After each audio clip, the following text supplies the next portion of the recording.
Eu, salut și bine v-am găsit la un nou episod.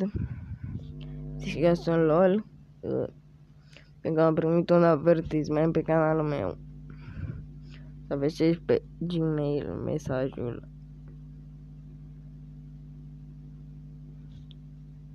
Uitați un pic aici.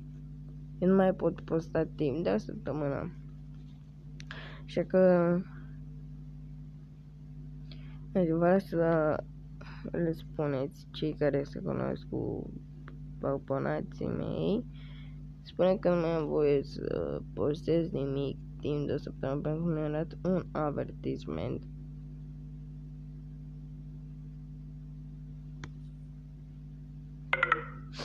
Nu am nici baterie. Deci sunt atât de disparat. S-a mai fost ters un videoclip de YouTube. Sus încărcătorul.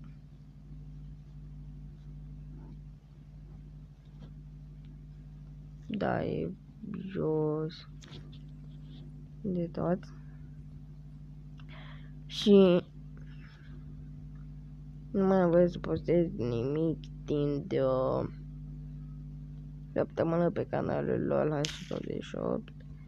O să-mi găsiți link-ul de la canal în descriere. Și sunt foarte spart pentru asta. Wow.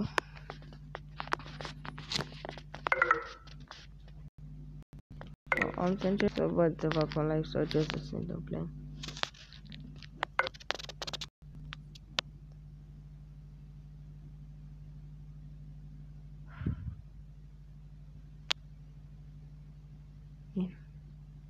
Să știți că de acum încolo să spuneți celor de pe canalul H28 să ne întâlnim pe canalul King acolo cu mici live-uri.